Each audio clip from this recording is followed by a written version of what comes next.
우리가 누구입니까? 문재인 좌파 독재 정권에 맞서 최전방에서 목숨 걸고 싸운 진짜 자유 대한민국 수호정당입니다. 우리가 누구입니까? 박근혜 대통령 탄핵 무효와 무죄 석방을 외치는 진짜 보수정당입니다. 우리가 누구입니까? 박근혜 대통령 탄핵에 맞서 지난 3년 동안 쉬지 않고 태극기를 들어온 진짜 투사입니다.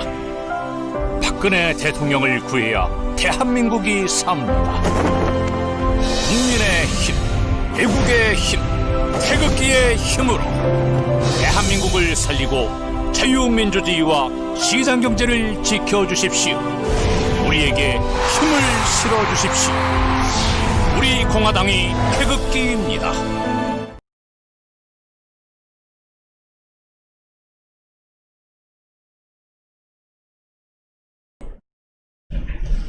예, 안녕하십니까. 사랑하고 존경하는 우리 국내외 외국 동지 여러분, 그리고 우리 공화당 당원 동지 여러분. 오늘은 제가 그 미중 전쟁과 우리의 과제라는 주제로 그동안 신문에 나왔던 것들을 쭉 정리해서 한번 생각해보는 시간을 가지려고 합니다. 여러분, 지금 전 세계적으로 그리고 우리 대한민국에서 벌어지고 있는 일 중에 제일 중요한 뭐 인류사적으로나 또 우리 이 한국사적으로나 제일 중요한 일이 뭐라고 생각하세요?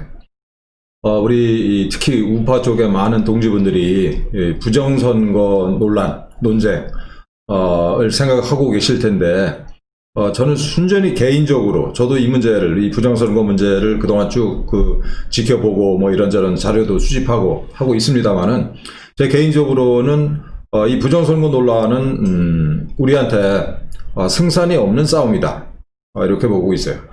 그리고 길고 긴 소모전이 될 것이다.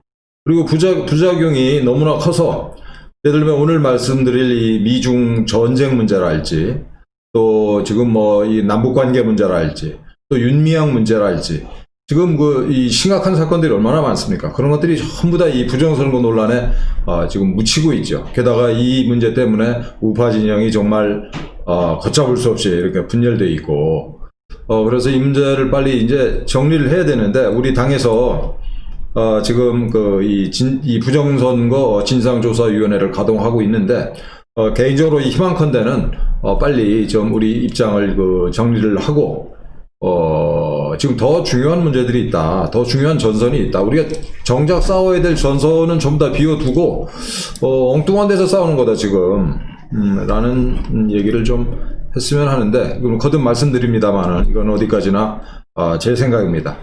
자, 그럼 오늘 얘기를 시작을 하겠습니다. 미중 전쟁과 우리의 과제, 슬라이드를 보면서 주로 말씀을 드리겠습니다. 다음 페이지로 이게 안 넘어가나? 이제 할까요? 네, 하십니다. 예, 우리가 이 미중 전쟁이라는 게, 그러니까 트럼프의 이제 반 중국 공산당 캠페인이 일회성, 이거 뭐 즉흥적인 게 아닙니다. 이게 이 양반이 이 대통령 취임 이전부터 꾸준하게 정말 오랫동안 우리의 적은 중국 공산당이다라고 공공연하게 얘기를 해온 사람이에요. 그래가지고 이제 이 1911년 1월 20일 날 취임식을 하는데, 취임 직후부터 그야말로 전방위적으로 중국 공산당을 제거하는 작업을 이제 착착 진행을 하죠. 그래서 다시 말씀드립니다만은, 트럼프의 목적은 뭐 이렇게 이 중국과의 무역 분쟁에서 이기고 이러는 게 아니에요. 중국 공산당을 무너뜨리는 게 트럼프의 목적입니다. 그래서 그 목적 달성을 위해서 차근차근히 준비를 다 해왔고, 이제 거의 마무리한 게다, 이렇게 저는 보고 있는 거죠. 좀 구체적으로 말씀드리면은, 트럼프 이 대통령이 이제 이 17년 1월 20일 날 취임식을 하는데, 그 전달에 신동아에 이런 기사가 났어요. 트럼프 당선인이 그간 중국의 이 무역이나 환율 정책과 관련해서 쏟아놓은 비판은 일일이 열거하기가 버거울 정도다. 무소히 이 트럼프가 이 얘기를 공공연하게 했다는 얘기죠. 그래서 이제 이 대선 캠페인 하면서 중국 애들이 이제 환율 조작도 하고, 또 불법으로 이제 수출 보조금을 지급해서 그야말로 덤핑을 해대고, 무역 국자를 중국이 엄청나게 이제 쌓아가면서 중국의 이제 제조업들이 이제 중국으로 많이 넘어가죠. 미국의 제조업체들이. 그래서 소위 러스트벨트라고 그래가지고 이제 미국의 제조업 지역에 있는 공장들이 다 문을 닫고 거기서 일하던 사람들이 이제 실업자가 되고 되게 황폐해지는 거거든요. 이제 미국의 이제 공업이 제조업이라는 게. 이런 문제들을 이제 고쳐야 되겠다라고 이 트럼프가 이미 그 대통령 당선되기 훨씬 전부터 이런 고민을 하면서 이 중국을 때려잡아야 되겠다라는 결심을 한 거죠. 그래서 이 과정에서 이제 푸틴 러시아 대통령이랑 굉장히 그 친한 척을 하는데 이거 가지고 이 미국에서도 이 시비를 거는 사람들이 있어요. 왜 이게 푸틴 같은 놈을 이게 친구라고 그러고 자꾸 친한 척을 하냐. 있잖아요. 여러분들 그 러시아는 옛날에 이 소련이 아닙니다. 이게 지금 러시아 국력이라는 거는 미국의 이게 텍사스주 정도의 국력이에요. 텍사스주. 게다가 이제 이 러시아는 뭐 석유 말고는 얘네들이 변변한 상품이 없는 애들입니다. 그러니까 석유 가격의 등락에 따라서 오르고 내림에 따라서 휘청휘청하는 나라가 이제 러시아예요. 그런데 석유값은 지금 여러분 아시는 것처럼 미국이 그야말로 맘먹은 대로 이게 움직일 수가 있잖아요. 다시 말씀드리면 러시아는 미국의 이 손바닥 위에 이렇게 언제든지 맘 놓고 이렇게 이 대륙을 놓을 수 있는 이게 꼭두각시라도 보셔도 됩니다. 이런 사정을 이해를 못하고 자꾸 친런이 무슨 이런 그래가지고 이제 이 트럼프 계산은 러시아를 맘대로 주물럭거릴 수 있으니까 러시아까지 포함해서 중국 포위망을 구축을 하려는 거죠, 이 사람이. 다음 페이지. 잘 안 된다 이게. 네. 그리고 취임을 2017년 1월 달에 했는데 그해 말에 이제 국가안보 전략이라는 걸 발표를 해요. 여기서 미국이 공식적으로 중국이 이제 경제적 유인책이랄지 군사적 위협을 암시하면서 주변국에 영향력을 행사하고 남중국해, 거기 공해거든요. 거기다가 군사기지를 건설해서 진해 바다라고 우겨대고 그래서 이제 자유무역을 위험에 빠뜨리고 지역 안정을 훼손한다라고 명시를 합니다, 이게. 그리고 그 다음에 10월 달에 펜스 부통령은 중국이 미국의 중간선거에 개입한다라고 공공연하게 공격을 해대요. 그리고 그 다음에 9월 24일 날 트럼프가 이제 유엔 연설을 합니다. 저는 이제 역사적인 연설이라고 생각하는데 그 연설 앞부분에서 트럼프가 이런 얘기를 해요. 내가 2017년 1월 달에 취임하고 나서 미국의 이제 군사력을 정비를 해서 압도적으로 세계 최강의 군사력을 건설했다. 근데 난 이거 쓸 일이 없기 바란다. 이거를 유엔 총회 연설장에서 합니다. 각국 대표들이 모인 자리에서. 그리고 바로 이제 중국을 깨기 시작하죠. 중국은 WTO 세계무역기구의 규범을 어기고 이 진입장벽을 쌓고 보조금을 막대하게 풀고 통화 조작도 하고 별짓 다 해서 또 뭐 강제로 이제 중국에 진출한 그 외국 기업의 기술을 강제로 뺏고 또 몰래 이제 지적재산권도 훔쳐가고 이런 짓을 저질렀다. 그래서 트럼프는 중국 제품에 막대한 관세를 부과했고 그 결과 중국에 가 있던 공장들이 다시 미국으로 돌아오고 있다. 그리고 나는 미국은 홍콩의 상황을 예의주시하고 있다. 홍콩의 이런 일국 양제 체제에서의 홍콩의 이 민주주의, 자유 이걸 건드리면 그냥 두지 않겠다는 얘기를 이때 이미 합니다. 그리고 이제 그 연설을 하면서 사회주의와 공산주의는 지배계급의 권력을 위한 제도다. 미국은 결코 사회주의 국가가 되지 않을 것이고 그걸 위해서 내가 다양한 조치를 취하고 있다. 이런 얘기를 유엔 연설을 합니다. 다른 나라도 이게 우리처럼 해라. 사회주의에 물들지 말고 이런 얘기를 하죠. 그리고 이제 올해 4월 달에는 그 폼페이오 국무장관이 이코노믹 프로스페러티 네트워크, 경제 번영 네트워크라는 이 구상을 제안을 해요. 그래가지고 이제 이 서태평양 지역에서 호주랄지 인도, 뉴질랜드, 한국, 베트남 같이 신뢰할 수 있는 나라들과 동맹을 구축하고 이렇게 새로 구축하는 글로벌 서플라이 체인에서 중국은 아예 빼버리겠다. 이걸 이제 공언을 합니다. 이거 말로 해서 그렇지 이거 살벌한 거거든요. 이게 그야말로 중국은 재기 불가능하도록 밟아놓겠다는 얘기예요. 그리고 이제 지난 5월 달에 트럼프가 중국 폐렴은 우리가 받은 최악의 공격이다. 진주만 이 기습했을 때랑 이제 9.11 테러 사건 때 사람 실제로 몇 안 죽었습니다. 네, 근데 이 중국 폐렴 때문에 10만 명이 넘게 죽었어요. 미국에서만. 그래가지고 이게 진주만 기습 이 폭격이랑 그 세계 무역센터는 미국 사람들한테 엄청난 트라우마를 남긴 사건이에요. 근데 그거보다 더 나쁜 공격이었다. 이거는 이 트럼프가 이 중공 폐렴을 얼마나 심각한 이 생물학전 에 따른 공격으로 인식을 하고 있는지를 보여주는 거죠. 아니 이게 생물학전 공격을 해온 놈들 그냥 두겠어요? 묵사발을 내겠죠. 그리고 이제 그로부터 며칠 후에 지난달 30일 날 이제 트럼프 대통령이 이 백악관에서 중국에 대한 광범위한 제재 조치들을 발표를 합니다. 그래서 산업 스파이도 막고 또 이렇게 이 스파이 혐의가 있거나 중국 공산당에 이런저런 이 악정에 가담한 놈들 좀 더 입국 금지시키고 미국 증시에 상장된 중국 회사를 감시해서 이 분식회계 하고 있는 거 있으면 전부 다 쳐내고 또 중국 회사에 대한 투자도 제한하겠다 이렇게 얘기를 해요. 중국으로 가는 돈줄을 다 틀어막겠다는 얘기죠. 그리고 그동안 홍콩, 이게 중국 애들이 만든 물건이 홍콩을 통해서 수출이 되면은 관세를 안 물어도 됐었는데, 그게 특별대우죠. 그런 이제 특별대우도 전부 다 폐지하겠다라는 거예요. 그래서 다시 말씀드립니다만은, 중국의 돈줄을 다 틀어막겠다. 이거는, 조금 뭐랄까요. 이렇게 재미있게 좀 표현을 한다면은, 미국이 중국의 이 숨을 못 쉬고 목을 조르는 거죠. 그래서 이 트럼프의 이 반중 정책은 총성만 없다 뿐이지 지금 전쟁 중이거든요. 전쟁. 실제로 전쟁을 하고 있는 중입니다. 그래서 아까 다 말씀드린 것처럼 관세 폭탄 해가지고 이제 이 중국 애들 과거에 이제 이 유명한 수출 지역들 애가 보면 지금 대규모 산업단지 텅텅 비었다는 거 아니에요? 관세 때문에. 그리고 이제 미국의 이공계 대학이랄지 연구소에는 아예 중국 애들을 받지 말고 있는 애들 지금 추방하고 있잖아요. 자본시장 접근 차단해가지고 돈줄 꼭 막아버리고.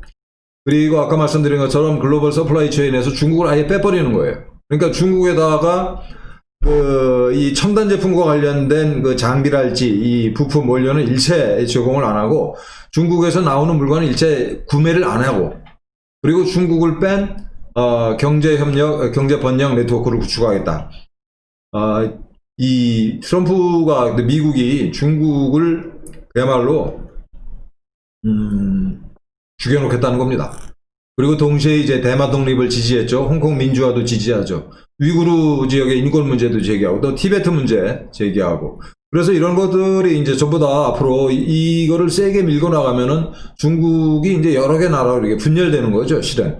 중국 공산당의 장악력이 약해지면은. 그리고 이렇게 이제 미국이 중국의 목을 조르는 과정에서 중국 애들이 발작을 일으킬 수가 있잖아요. 견디다 못해가지고 변변치 않은 군사력 가지고 도발을 할 수 있는데 거기에 대비해서 미국이 지금 4개 항모 전단을 배치했어요. 그래서 이제 이 항모 소속의 전함들이 수시로 이 중국 연안의 중국 애들 해군 기지에 근접해서 또 대만 해협을 통해서 이렇게 왔다 갔다 하면서 계속 도발을 합니다. 그런데 중국 애들이 찍소리 못하고 가만히 있어요, 지금. 왜냐면 지들 주제를 아니까. 걔들이 항공모함이 2대가 있는데, 항공모함이 이게 기술이 후져가지고 지금은 안 쓰는 이제 스키 점프대 비슷한 활주로를 가지고 있고 거기다가 항공모함에 올려놓은 비행기가 이게 소련 애들 걸 한 대 사다가 몰래 이제 카피해가지고 만들어가지고 짝퉁해요. 그래가지고 이게 잘 날르지를 못해요. 그래서 이제 이륙하다가 막 바다에 퐁당 빠지고 이런 이 어처구니 없는 수준의 군사력이기 때문에 얘들이 거기다가 미국만 이렇게 있는 게 아니라 지금 영국에서도 항공모함을 지금 보냈다고 그러고요. 일본, 호주, 뉴질랜드 여러 나라 이 군사력이 이 서태평양 그러니까 남중국해, 동중국해를 그야말로 꽉 채우고 있다. 이렇게 말해도 과언이 아닙니다. 참고로 우리가 이제 일본 군사력이 얼마나 대단한지를 모르는데 일본은 몇 년 전에 이 일본 자위대에서 이제 그 중국이랑 전쟁하는 걸 시뮬레이션을 했어요. 근데 거기서 일본이 이기는 걸로 결론을 내렸답니다. 그리고 일본 애들이 그러면은 지들한테 불리한 조건을 과대평가하고, 불리한 조건을 뭐 과소평가하고, 유리한 거는 과대평가해서 일부러 지들이 이기는 걸로 결론을 내렸을까요? 일본 애들이 그런 애들이 아니죠. 엄청난 거의 군사력을 가진 애들입니다. 특히 해군력은 막강하죠. 뭐 중국 애들은 잽도 안 되죠, 사실. 이렇게 중국이 이제 발작을 못하도록 군사력으로 그야말로 손발을 꽁꽁 묶어놨다, 이렇게 보시면 되겠습니다. 그리고 이제 간첩도 이렇게 미국에 들어와 있는 중국 간첩도 색출하고, 또 공자학원 같은 이 중국 공산당 선전기관 전부 다 폐쇄하고, 또 이게 중공 폐렴 관련해서 그 천문학적 배상금을 요구하고 있잖아요. 그래서 이거를 이제 중국이 과연 이 배상금 요구가 이게 각국에서 들어갈 때 이 배상금 다 물어주면 중국은 그야말로 푹싹 무너지는 건데, 엄청난 숙제는 남아있죠. 중국 공산당 입장에서는. 그러니까 얘들이 얼마나 죽을 지경이겠습니까? 지금 이게 중국 공산당이. 멍청한 것들이. 근데 이 와중에 이건 조금 다른 얘기인데, 어제 신문에 이런 기사가 나왔죠. 이제 삼성의 그 사장이 이 중국의 반도체 업체를 스카우트했다. 조금 아까 말씀드린 것처럼 이 중국의 반도체 산업을 그야말로 고사시키려고 트럼프가 작심을 했고, 각국이 전부 다 이게 손을 떼는 마당에, 그러니까 반도체를 주지 말라는 거 아니에요. 이게 미국 요구는. 중국에다 반도체 수출하지 마라. 이 화웨이 망하는 건데, 이렇게 독하게 그야말로 천조국이 중국 반도체 산업을 죽이려고 애를 쓰고 있는 마당에 이 짓을 했다. 저는 이 장원기 사장이 이 중국 반도체 산업 발전에 별 역할을 못하면은 무사하겠지만, 그렇지 않고 실제로 장원기 씨가 이 실력이 있는 사람이라서 중국의 반도체 산업을 발전시키는데 역할을 한다. 그럼 이 사람 오래 못 가서 돌연사하거나 사고 살 거다, 이렇게 확신합니다. 이 미국의 CIA랄지 영국의 MI6, 이스라엘의 모사드랄지, 또 우리가 그 일본의 그 정보기관이 존재하는지조차도 이게 모르는 분들이 많은데, 일본에 있잖아요. 내각조사부라고 하는 전혀 정보기관 같지 않은 정보기관이 막강한 기관이 있습니다. 이 CIA에 비해서 전혀 딸리지 않는. 이 일본의 그 정보기관의 역사는 그냥 100년이 넘어요. 이미 러일 전쟁도 사실은 이 당시 일본 제국 첩보기관의 첩보전의 승리다라고 평가하는 사람들이 많습니다. 그리고 러시아 혁명 배후에 이 일본 첩보기관이 공작을 했어요. 이 일본 첩보기관이 레닌을 도왔다고요. 그리고 손문에 신해 혁명 그 배후에도 일본이 있고, 일본이 있잖아요. 무시무시한 나라예요, 이게 정보기관도. 근데 장원기가 무사하겠어요? 여기서 실제로 이 역할을 하면. 제가 장원기 씨 가족이나 친지라면, 돈이고 월급이 아니라 연봉 한 100억 이상 받고 갔을 거라고 짐작이 되는데, 저 같으면 빨리 불러드릴 것 같아요. 굉장히 위험한 짓을 하고 있는 겁니다. 그럼 미국이 벌이고 있는 이런 반중 전쟁에 대해서 다른 나라들은 어떻게 생각하냐? 대찬성하고 있습니다, 여러분. 각국이 다 중국을 밟아놔야 된다라는데, 이견이 전혀 없는 상태예요. 심지어는 나토, 유럽 국가들이 왜 이게 중국으로부터 군사적 위협을 느낄까, 생각할 수 있을 텐데, 요즘에 ICBM이라는 게 있잖아요. 대륙간 탄도탄이라는 게 있기 때문이고, 두 번째는 유럽에서 가까운 이 중동의 여러 반서방 국가도 있고 반서방 테러 집단도 있잖아요. 그런 것들을 이제 중국이 배후에서 지원을 하면 직접적인 피해를 보게 되는 거죠. 이제 서유럽 국가들도. 그래서 중국은 밟아놔야 되겠다라는데, 이제 사실 심지어는 이제 아프리카 국가들마저도 1대1로라고 그래가지고 중국 애들이 아프리카에 투자를 잔뜩 했는데, 알고 보니까 이게 아프리카를 식민지로 만들려는 공작들이에요, 보니까. 그리고 이제 아프리카 독재자들이 전부 다 중간을 이 소위 원조 자금을 전부 다 이제 착복을 하고, 그래가지고 이제 아프리카의 1대1로에 참여했던 국가들마저 다 돌아서고 있습니다. 그러면은 미국 국내에서는 이 트럼프의 이 미중 전쟁을 어떻게 보고 있는가? 대찬성하고 있습니다. 초당적으로. 그래서 공화당 지지자들은 92%가, 민주당 지지하는 사람들 78%가 중국은 믿을 만한 놈들이 아니다. 그래서 국내적으로도 이 트럼프의 이 미중 전쟁을 그야말로 초당적으로 지지하고 있어요. 미국에서. 그럼 이제 트럼프는 아까도 말씀드린 것처럼 만약에 중국이 발작을 하면은 압도적인 군사력으로 초전박살. 그렇지만 전쟁보다는 이게 손자병법의 대가답게 트럼프 대통령은 전쟁은 최후의 수단이고 전쟁해서 이기는 건 최후의 수단이고 전쟁 안 하고 이기는 게 이게 베스트다라는 게 이제 손자병법의 주장이잖아요. 그렇듯이 이런 식으로 이게 중국의 목을 졸라서 내파시키는 거 안으로 이게 무너져 내리게 하는 게 이제 트럼프의 이 전략인 거죠. 지난 6월 5일 날 라스무센이라고 미국에서 제일 공신력 있는 여론조사 기관에서 여론조사를 했는데 흑인들의 40%가 트럼프를 지지한다. 백인들의 50%가 트럼프를 지지한다. 또 기타 히스패닉이랄지 아시아계의 43%가 트럼프를 지지한다라는 이 여론조사 결과가 나왔어요. 트럼프에 대해서 CNN 같은 좌파 이 가짜 언론들이 트럼프 지지율이 폭락했다, 재선 불 건너갔다, 이따 정말 가짜 뉴스를 퍼뜨리고 있는데 여러분들 진짜 가짜 뉴스입니다. 그거. 이 CNN을 보는 사람들이 다 좌파들이에요. 그러다 보니까 CNN 경영진이 그 좌파들이 듣기 좋은 가짜 뉴스만 만들어서 내보냅니다. 요 사진에서 보다시피 이 흑인들의 트럼프의 지지도는 역대 이 공화당 이 대통령 후보 또는 대통령에 대한 흑인들의 지지 중에 최고입니다. 최고. 그래서 이 미국은 이제 재선밖에 못하게 돼 있는데 법이 허용하면은 3선 4선도 가능할 거다. 저는 이렇게 보고 있어요. 흑인들이 트럼프를 왜 이렇게 좋아할까? 트럼프가 흑인들을 위해서 정말 정말 잘 했습니다. 이 표에 보시면 왼쪽에 있는 게 이제 흑인들의 이 실업률인데 맨 오른쪽이 실업률이 급등하는데 저거는 이제 중공 폐렴 때문에 미국 경제가 갑자기 이제 저 모양이 저지경이 된 건데 이 중공 폐렴 이전에 이 미국에서 흑인 실업률이 역대 최저예요. 예, 흑인들이 흑인 실업자들이 엄청나게 일자리를 다 이게 확보를 거의 5%에 근접할 정도로 내려왔었잖아요. 또 오른쪽 표 한번 보십시오.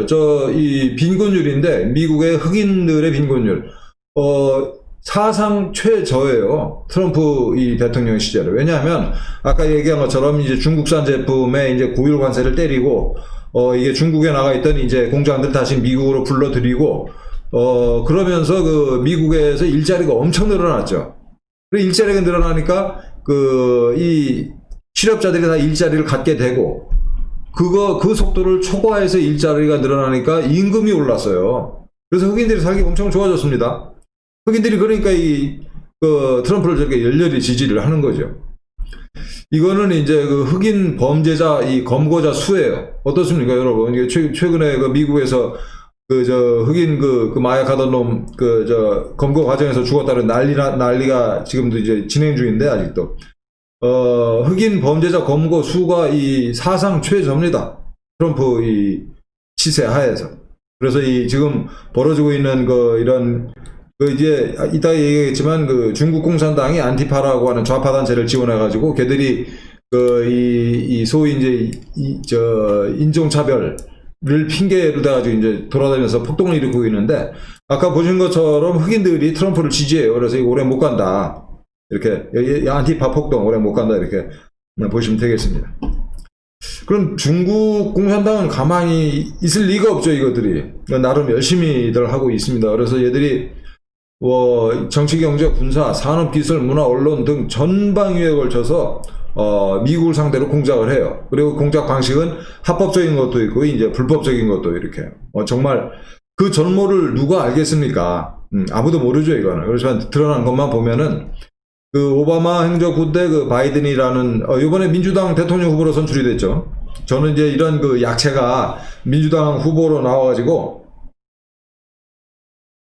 트럼프 대통령 재선은 그야말로 100% 확실하다 이렇게 보고 있는데 오바마 때 이제 바이든 부통령이 중국을 방문했을 때 아들 헌터 바이든이라는 애를 데리고 와요. 헌터 바이든은 이제 마약도 하고 그랬던 망나니입니다. 근데 얘를 데리고 가가지고 얘가 만든 펀드에 중국 공산당이 그 우리 돈으로 한 1조 5천억 원 이상을 이제 투자를 받아요. 중국 공산당으로부터. 그래서 투자를 받은 거니까 이제 실제 얘 헌터 바이든이 챙긴 돈은 최소 뭐 수백억 되는 거죠. 이렇게 해서 이제 바이든 부통령을 삶았고, 그리고 현직 그 다이안 파인스타인 그 민주당 상원 의원이 있는데, 이분은 상원 그 정보위원회 위원장을 했을 정도로 실력자예요. 미국 상원에서, 미국 정계에서. 근데 이 상원 의원의 남편이 중국이랑 비즈니스를 해요. 제가 이렇게 문헌에 이렇게 구체적인 비즈니스 내용을 못 찾았는데, 남편이 가진 재산이 1조 원이 넘습니다. 파인스타인 본인은 수백억 원이고. 그럼 이게 그야말로 사업 실력으로 벌은 돈이겠냐? 전 그럴 리 없다. 중국 애들이 돈을 벌려줬다, 이렇게 보는 거죠.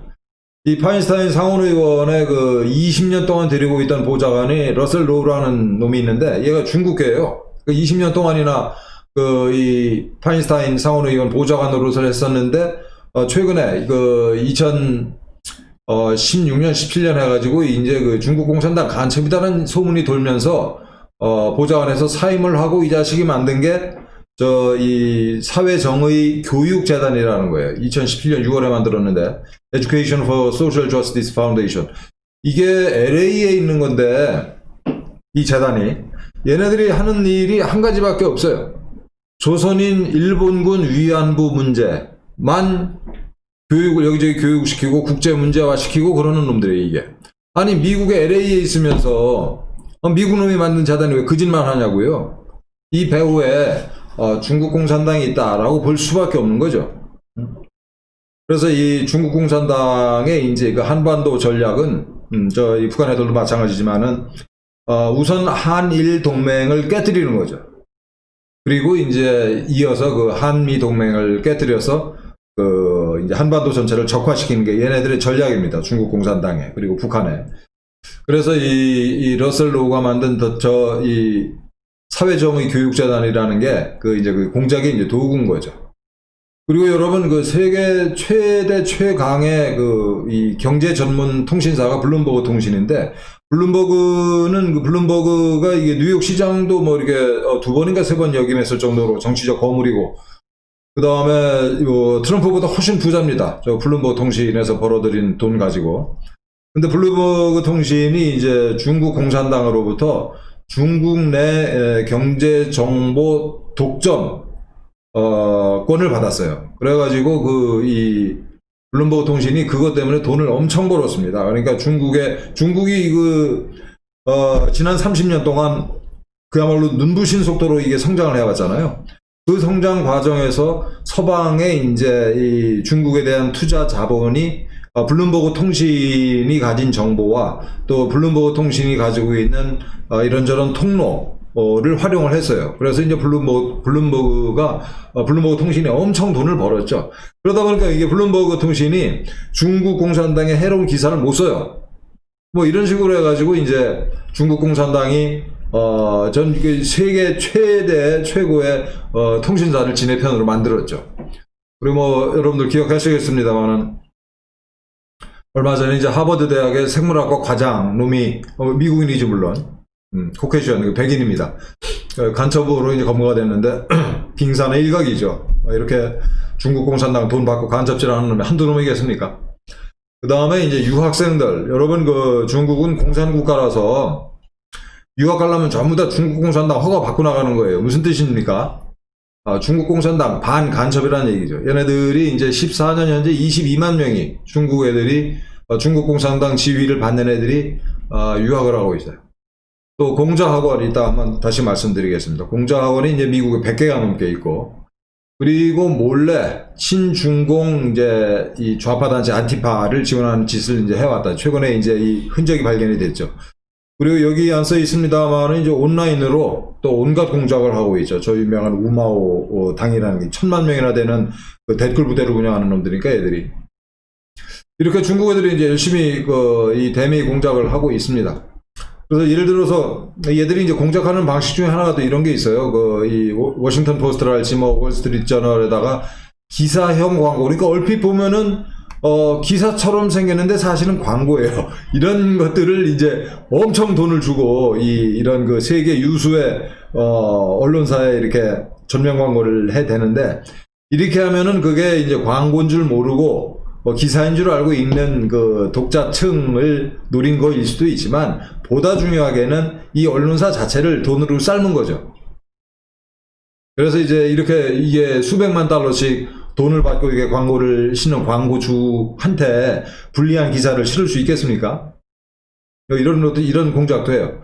근데 중국 애들이 이제 우리나라에서도 그 짓을 했어요. 이게 중앙일보에서 이렇게 기사처럼 보이죠, 여러분들. 기사, 왼쪽도 있고, 오른쪽도 있는 기사처럼 보이는데, 이게 2018년에 이제 3월인가요? 3월 5일자 이제 중앙일보 저렇게 기사랑 똑같이 생겼죠. 전면 광고입니다. 오른쪽도 마찬가지고. 전 3월 14일자 기사. 이거는 12월 달에 시진핑을 우상화하는 기사랑 똑같이 생긴 광고예요. 그러니까 아까 말씀드린 것처럼 이걸 읽고 이제 속아 넘어가는 독자들도 물론 있지만, 중앙일보가 이런 그 전면 광고 기사를 이제 계속 받으면은 중앙일보에 중국을 깨는 또는 시진핑을 깨는 기사를 실을 수가 없겠죠. 이것도 이제 이 중국 공산당의 공작의 한 방식이다. 이 공작학원 좀 한번 클릭 좀 해줄래?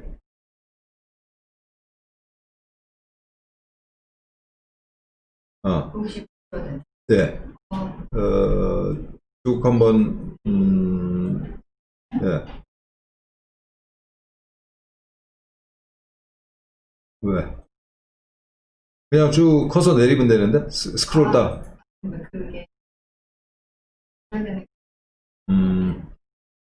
그냥 그걸로 내려주시면 안 돼?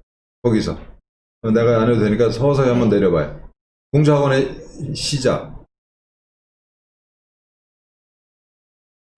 이거, 이 방식을 우리가 안 해봐가지고 조금만 더.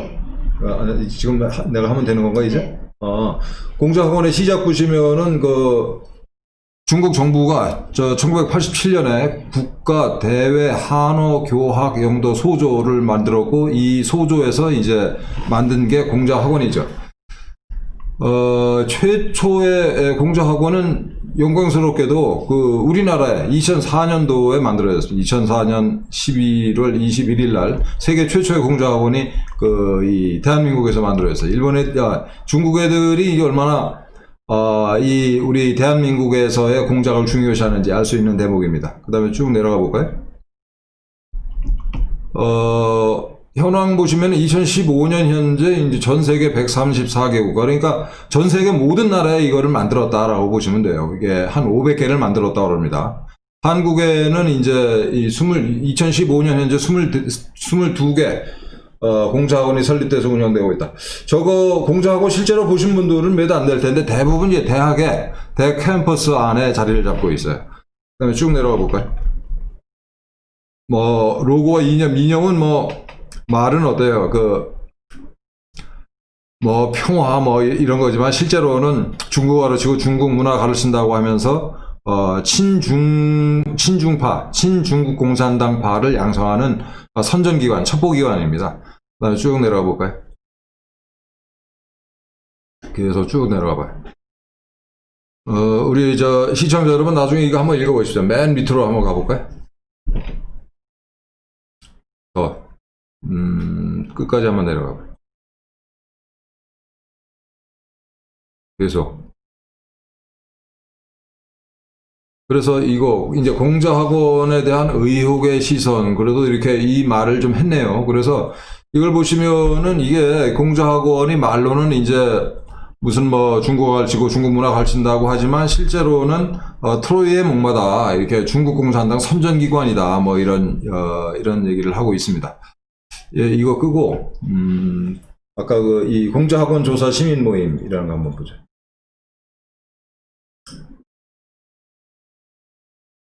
예, 이거 제가 이 공작학원 관련해서 이게 쭉 조사를 하다 보니까 이게 우리나라에 이런 게 있어요. 공작학원 조사 시민 모임. 그래서 우리 공화당에서 앞으로 이 문제를 나중에 말씀드리겠습니다만은 이 문제를 좀 본격적으로 우리 공화당이 나서서 좀 핸들링을 해야 될 것 같은데, 이 공자학원 조사 시민 모임이랑 이게 유기적으로 긴밀하게 협조를 해야 될 것 같습니다.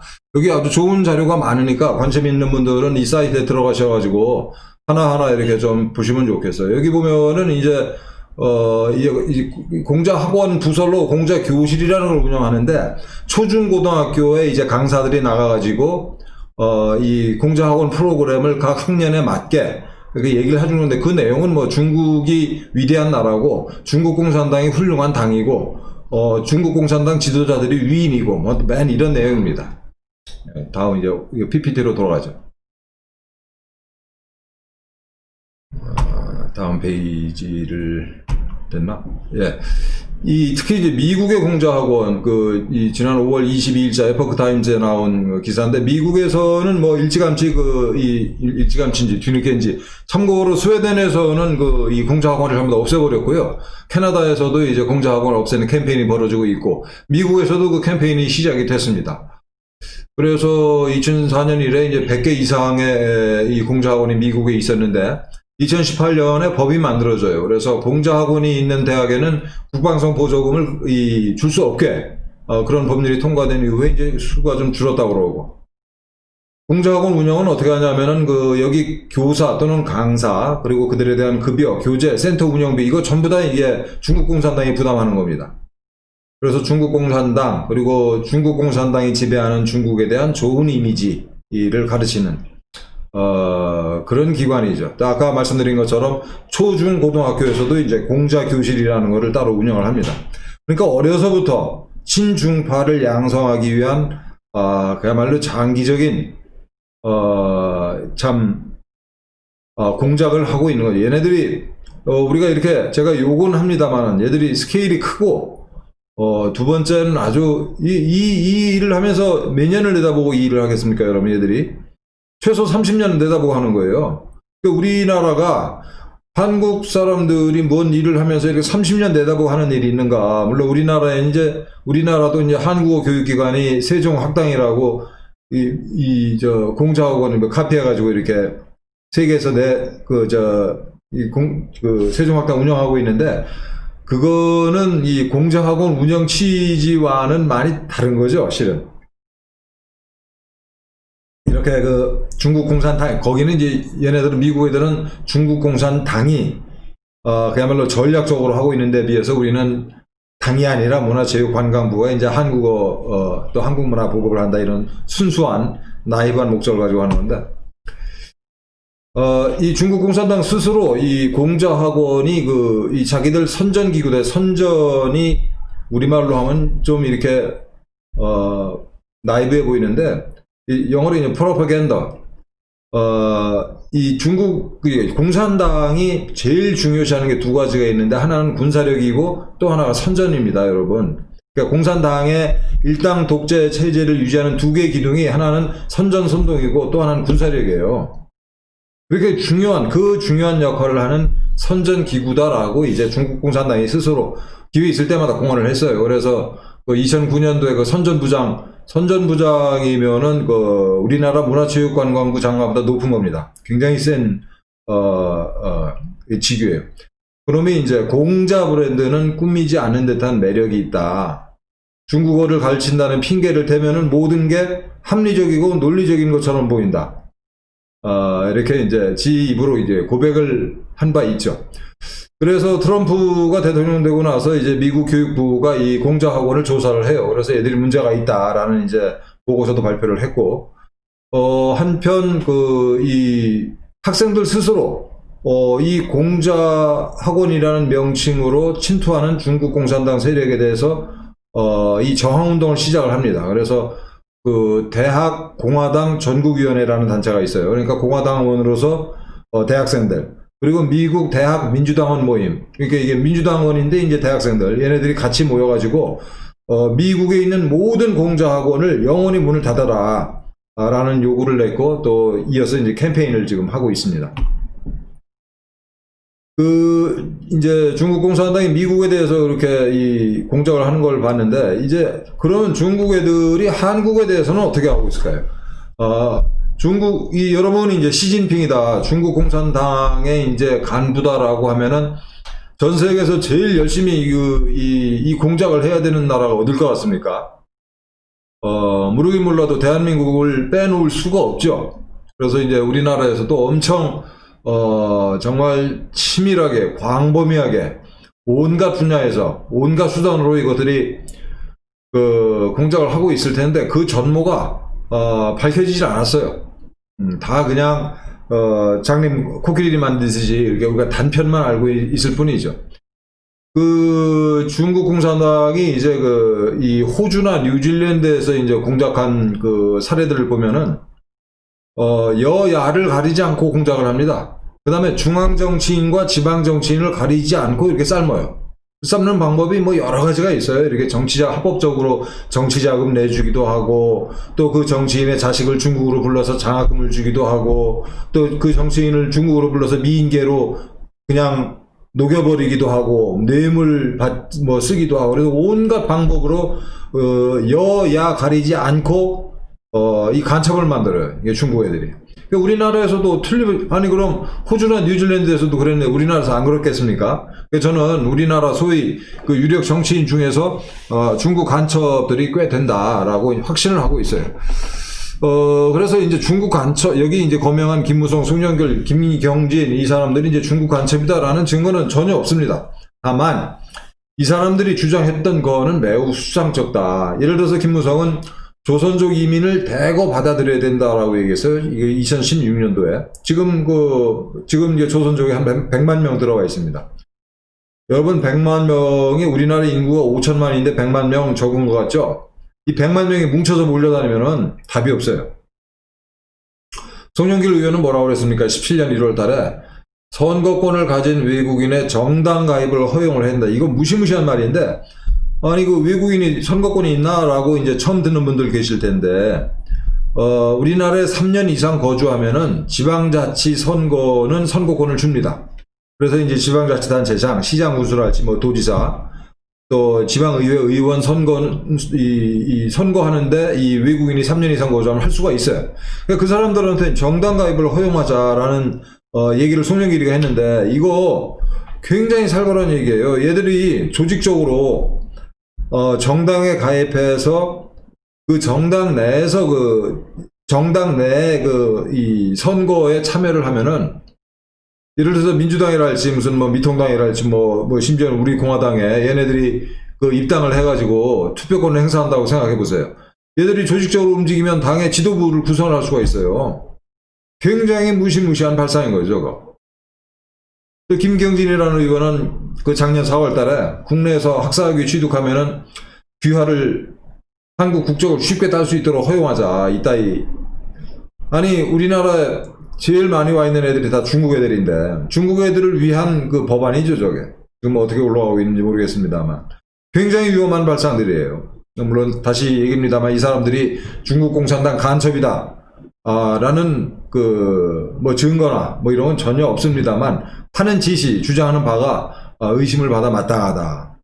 그리고 경제인이나 언론인 중에는 어떻습니까, 여러분들? 예? 친중 경제인, 친중 언론이 한두 놈이 아니죠? 우리 언론 가만히 논조를 보세요. 반 트럼프, 반미, 친중 논조예요. 어느 언론 가리지 않고. 광범위하게, 우리 경제는 물론이고, 경제는 이렇게 우리가 이게 중국이랑 워낙 경제적으로 긴밀하게 연결이 돼 있어가지고, 친중 경제인이 부지기수입니다. 특히 얼마 전에 누구죠? 미국의 안티파 운동을 지지한다고 선언했던 연예인들이었잖아요. B 같은 친구들. 이 우리나라 게임 업체랄지 연예 업체에 중국 자본이 엄청 침투해 있어요. 그래서 심지어는 지분이 작게는 30%, 40%에서 50% 넘는 중국 애들 지분이, 그런 회사도 있는 걸로 알고 있는데, 이 중국은 있지 않습니까? 여러분들 민간이라는 게 없어요. 민간 기업이라는 게. 민간 기업의 모습을 띠고 들어온 중국 공산당 돈이죠, 그게 다. 아니, 중국의 알리바바라는 회사, 마윈 회장, 중국 공산당이, 야, 너 나가 그러니까 이거 나갔잖아요. 중국은 민간 기업이 없는 거예요, 여러분들. 그래서 어쨌든 중국 자본이 우리나라 게임 업체랄지, 이 연예 업체에 많이 들어와 있는데, 그 다음에 우리 연예인들의 이제 시장이 중국이잖아요. 중국 말고 이렇게 시장 개척이 어렵지 않습니까? 우리 연예 산업이라는 게. 그러니까 우리 연예인들 중에, 뭐 지가 원해서건 아니면 울며 겨자 먹기 식으로건 간에 중국 공산당 편 드는 놈들이 많을 수밖에 없어요. 예? 참 무서운 일이죠. 이게 무서운 일입니다. 이거. 언론인 중에도 이렇게 저렇게 보석된 놈들, 뭐 부지기수, 또 간첩, 뭐 부지기수 들어와 있을 테고. 유학생들이 한 7만 명 되는데 얘네들이 지난 2016년 소위 촛불 쿠데타 시위 때 대거 참여했다라는 이 신빙성 있는 얘기들이, 누가 이거 우리가 한 5억 원 정도 현상금 걸고 이때 물증을 가져오는 사람한테 5억 원을 주겠다, 이렇게 해서 좀 물증을 좀 확보를 했으면 좋겠는데, 어쨌든 또 우리나라에 아까 보신 것처럼 이제 공자학원이 이제 20개가 넘고요. 또 이 중국 공산당 놈들이 우리나라 좌파 단체, 빨갱이 단체에 지원 안 했겠어요? 많이 했겠지. 그 다음에 사이버 공작, 뭐 소위 우마오당, 쟤네들이 이거 사이버 공작 하는 애들이 1000만 명이라는 거 아니에요? 이 얘기는 다 아까 말씀드린 것처럼 이 얘네들이 중국 공산당이 어떻게 사이버 공작을 하고 있는지, 광범위하게 하고 있는지, 이건 나중에 한번 다시 다뤄보도록 하자. 여기 보시면은 16년 11월 26일 토요일 집회, 이 촛불 집회 나왔던 단체들인데, 그때는 몰랐는데 이 오른쪽 맨 아래, 저게 안티파 깃발입니다, 여러분. 저때 이미, 저 안티파가, 준동을 하고 있었어요. 저 배후에 중국 공산당 자본이 있다 라는 합리적인 의심을 저는 하고 있어요. 이건 바로 지난 토요일 날 있었던 일입니다. 블랙 라이브스 매터. 아니, 이 미친놈들 말이에요. 지금 북한 주민들의 참혹한 인권 침해, 또 이렇게 탈북민들이 중국에서 당하고 있는 정말 말로 표현할 수 없는 인권 침해 사례에서는 그야말로 아가리를 쳐닫고 있는 것들이, 아니, 미국에서 일어나고 있는 이 중국 공산당이 후원하는 반정부 캠페인을 이렇게 카피를 해서 여기서 쳐버리고 있습니다. 이거. 아이고. 여기 중국 공산당이 이 배후에 있다 라고 저는 확신해요. 이것도 마찬가지죠. 똑같아. 그러면 이제 이게 문재인 정부는 이런 미중 전쟁에서 어떤 입장일까를 한번 생각을 해봤어요.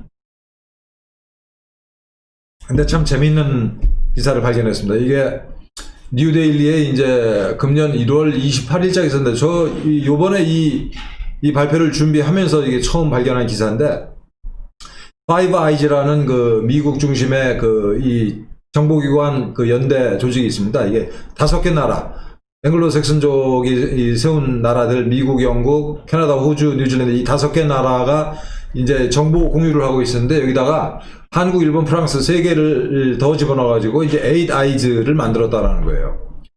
이거 굉장한 기사죠. 이게 문재인 정부가 뭐 이게 틈만 나면은 이게 반일 하면서 이게 미국한테도 이게 찝쩍거리고 그러는데, 실제로는 이 8 아이즈에 가입할 수밖에 없었다라는 아주 재밌는 이게 사실인 거지. 그러니까 아무리 까불어봤자 이 부처님 손바닥 위에 손오공이다, 문재인 좌파 독재 정권은. 그리고 이제 며칠 전에 있었던 성주 사드 기지에 한밤에 수송을 해가지고 성주에 있는 이 사드 장비를 업그레이드 했다는 거 아니에요? 또 이 트럼프 대통령이 G7에 초청을 했는데, 저는 이거 안 가고 버틸 줄 알았어요. 그런데 문 대통령이 뭐 초청하자마자 기꺼이 가겠다. 그 밑에 보시면은 SCMP라는 게 이제 사우스 차이나 모닝 포스트라고 해가지고 홍콩에서 발행되는 일간지인데, 저게 중국 공산당의 지배를 받고 있는 신문이에요. 저 신문에서 한국이 G7 초청 받아들이면은 제2의 사드 사태를 맞을 수도 있다라고 이렇게 협박을 한 건데, 중국 공산당이 그럼에도 불구하고 G7에 기꺼이 가겠다라고 얘기를 했어요. 다시 얘기하지만 문재인 정권이 미국 손바닥 위에 놓여 있는 뭐 이렇게 별거 아닌 집단이다라는 거지, 국제정치적으로 보면. 그래서 우리가 이 문제 관련해서는 뭐 큰 걱정 안 해도 될 것 같아요. 근데 정부가 아직까지도 여전히 이제 일본이랑 그 정보 공유 협정 지소미아 종료하겠다라고 이제 가끔 언론에 흘리고 그러는데, 저거는 완전히 국내용이다. 이 자기네들 이 지지도가 떨어지고 그러면은 국민들 그 반일 감정을 이게 불러일으켜 가지고 지지도 다시 올리고 이런 순전히 국내용 쇼다 라고 보시면 되겠어요. 근데 이제 문재인 정부의 이게 눈치 빠른 놈들은 이게 좀 더 이제 미국 쪽에 줄을 섰는데, 물론 이제 겉으로 표시는 안 합니다만 실제로는 이제 미국 하자는 대로 다 하는 놈들이 있고, 눈치 없는 몇 놈은 여전히 이렇게 멍청하게 이제 반미 언동을 하고 있죠. 문재인 같은 경우에는 주한미군 감축이 북핵 협상 카드가 될 수 있다. 바로 뭐 며칠 전 기사입니다. 아니, 이수혁이라고 주미 대사하는 놈은 한국은 미국과 중국 사이에서 선택권 있는 나라다, 이런 헛소리를 짓거렸는데, 미국이 바로 뒤통수를 갈겼죠. 한국은 수십 년 전에 이미 어느 편에 설치 선택을 했거든. 이런 게 주미 대사로 가 있으니 참 제가 다 얼굴이 화끈거리고 창피하네. 정세현이는 또 한미 워킹그룹은 남북 자율협력을 가로막는 미국의 덫이다, 이딴 소리하고. 애들은 굉장히 감이 느린 애들이다. 불쌍한 놈들이다, 이렇게 생각해. 자, 미중 전쟁은 있잖아요. 아까도 말씀드렸지만 이게 오래 안 갑니다. 결말을 향해서 그야말로 치닫고 있어요. 그리고 이 미중 간의 군사력 격차는 이건 비교할 수조차 없어요. 비교가 안 됩니다, 여러분. 모든 면에서. 그렇다고 했을 때, 아니, 아까 말씀드린 것처럼 미국 해군 함정이 걔네들 해군 기지 앞으로 유유히 왔다 갔다 하는데도 찍소리도 못 한다니까요. 중국 공산당이 살 길은 하나밖에 없습니다. 이게 중국몽이니 1대1로니 뭐 대국 굴기는 개 꿈꾸면서 돈을 엄청 썼잖아요. 1대1로 구축을 한다고. 전부 다 지금 고속도로 만들고 이게 다 만들었는데 차가 안 다녀요. 돈만 낭비하고, 이게 아프리카에 투자한 돈 전부 다 떼이고. 그리고 국제적으로 완전히 왕따가 돼버렸죠. 아까 말씀드린 것처럼 이제 국제적인 서플라이 체인에서 완전히 배제가 되고. 그래서 이제 중국은 선택의 여지가 없어요. 그냥 망하는 거예요. 이대로 이제 무너져 내리는 겁니다. 그냥. 그래서 제가 만약에 이제 중국 공산당의 이제 간부라면 그 동지들 규합을 해서 시진핑을 제거할 것 같아요. 그래서 이제 시진핑을 없애놓고 미국이랑 딜을 하겠죠. 그러니까 우리 중국 공산당이 지금까지 이렇게 감히 미국에 대든 거는 이게 멍청한 새끼 때문에 그런 거고, 이제 우리는 등소평 때 도광양회 노선으로 돌아갈 테니까 좀 받아오. 그리고 북한은 니들 맘대로 해라. 뭐 이런 선택을 하지 않을까. 이게 중국 공산당에 똑똑한 애들이 있으면 이런 예측을 해보고요. 뭐 그러나 저러나 그렇지 않으면 이제 시진핑 체제로 계속 가면은 이제 몰락의 속도가 빨라지는 거죠. 그럼 어쨌든 어떻게 되든지 간에 중국의 번영은 끝났습니다. 그래서 최소한 30년 동안에 중국의 이 전성기는 이제 끝났고 오랫동안 망해가는 길밖에는 안 남았다. 그 과정에서 아까도 말씀드린 것처럼 이제 중국의 분열은 예상하는 사람들이 많죠. 미중 전쟁은 이제 미국의 압도적 승리로 끝난다. 자, 이 과정에서 우리 대한민국 애국 우파가 있잖아요. 이 미중 전쟁을, 이렇게 심각한 미중 전쟁을 강 건너 불보듯 하고 있어요. 강 건너 불. 심지어 LG는 아직까지도 그 화웨이랑 관계를 안 끊고 있는데,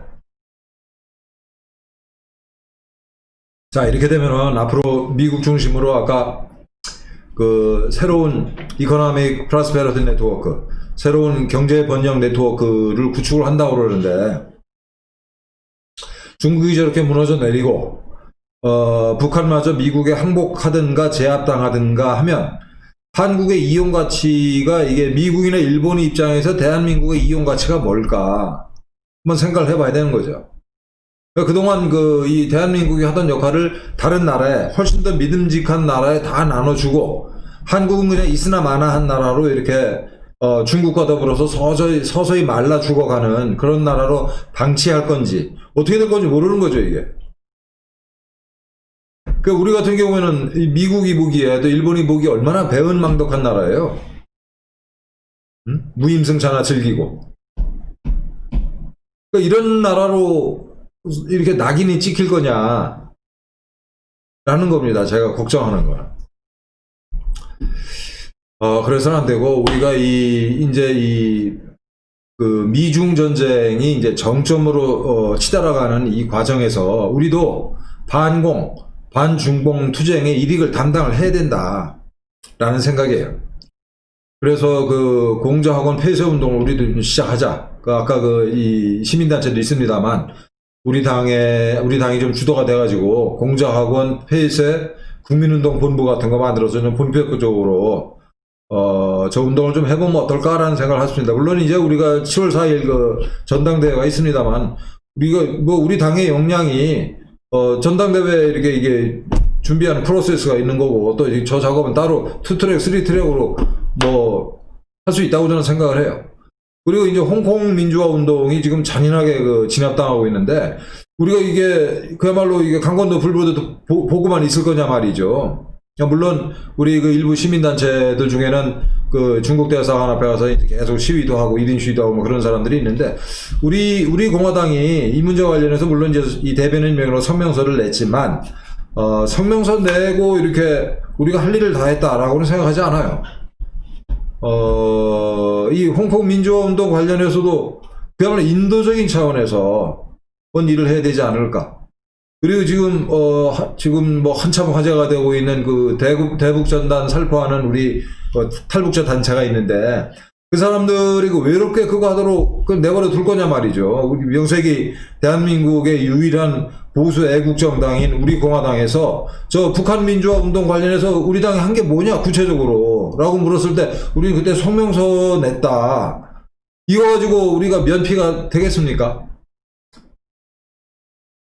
그래서 저는 제가 이제 우리 그 공카에서도 몇 번 얘기를 했습니다만, 우리 공화당 당원들이 정말 애국심과 이게 전투력이라면 대한민국 최고잖아요. 요즘에 마침 이 토요 집회도 이게 못하고 그러는 분위기라, 이렇게 주제별로 이게 소그룹을 엮어가지고 저런 운동을 좀 꾸준히 해 나가야 된다, 이렇게 생각을 합니다. 그래야 우리 공화당의 외연이 넓어지는 거죠. 그래서 저런 운동을 해가면서 국민들의 이 우리 당에 대한 인식, 우리 공화당을 어떻게 보냐면, 이게 많은 국민들이 이 우리 공화당은 박근혜 대통령한테만 매달리는 정당이다, 그 주장밖에는 다른 주장이 없다 라고 인식하는 사람들이 많은데, 그런 인식을 깨야 될 거 아닙니까?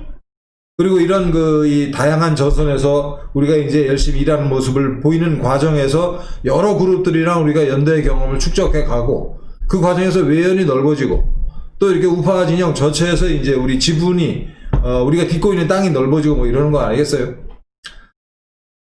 그래서 뭐 7.4 우리 전당대회는 뭐 그거대로 성대하게 잘 치러질 거로 보고, 오늘 이 제 발제를 계기로 해서 우리가 좀 생각의 폭을 넓히고, 또 이제 행동도 좀 적극적으로 해보자. 또 이게 만나는 사람들도 좀 이렇게 넓혀보자, 이런 생각을 우리 당원 동지 여러분이 같이 좀 했으면 좋겠습니다. 다음에 화면을 좀 보여주실래요?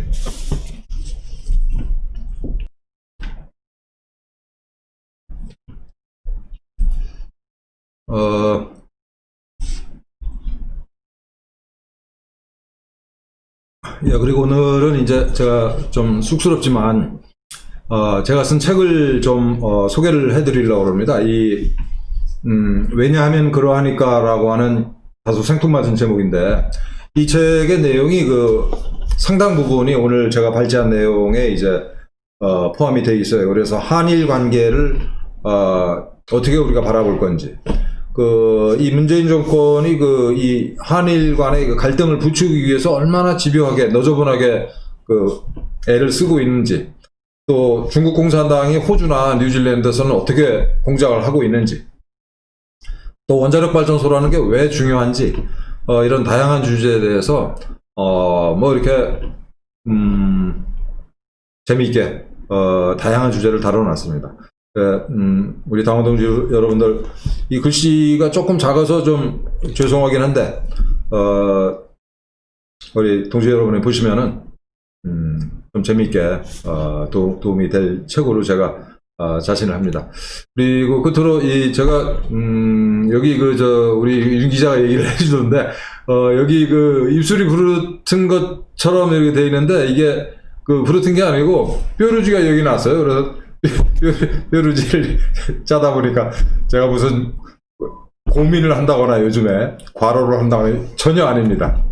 제가 아주 튼튼한 멘탈을 유지하고 있으니까, 우리 당원 동지 여러분, 전혀 걱정 안 하셔도 돼요. 예, 오늘은 이 미중 전쟁, 지금 진짜 전쟁 중인데, 우리만 미국 혼자 이렇게, 전쟁을 나서서 해주니까 참, 그야말로 강 건너 불보듯 타고 있는, 우리가 이제 무임승차를 하고 있는 거예요. 참. 이런 데 대한 생각을 우리 당원 동지 여러분과 함께 나눠봤습니다. 다음 시간에는 또 재미있는 주제를 가지고 제가 준비를 하든가, 아니면은 또 훌륭한 컨텐츠를 가진 외부 인사를 또 모셔서 대담을 하든가 이렇게 준비를 하도록 하겠습니다. 우리 당원 동지 여러분, 7월 4일 날 이 전당대회인데 다들 기쁘게 참여해 주시기를 바랍니다. 저도 그날 가서 뵙겠습니다. 오늘 이걸로 마치겠습니다. 고맙습니다.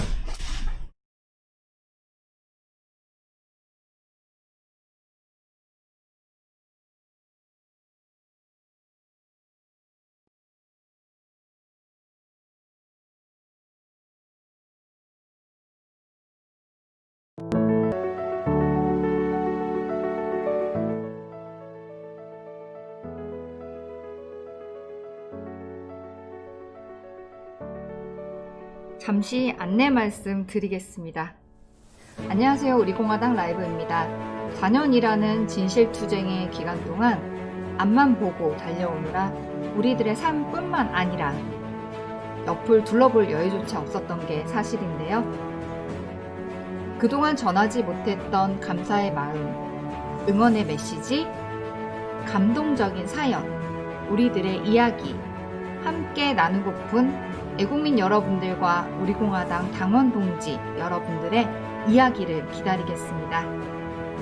보내주신 사연은 선별하여 우리공화당 라이브 정규 프로그램인 우리공화당 뉴스 4시 방송에서 소개드릴 예정입니다. 많은 참여 바라겠습니다.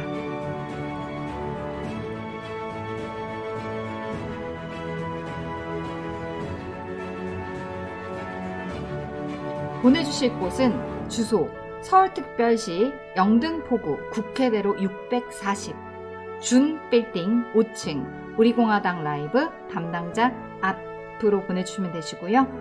우편번호는 07245입니다. 이메일 주소는 vip1002030@naver.com입니다. 많은 참여와 성원 부탁드립니다.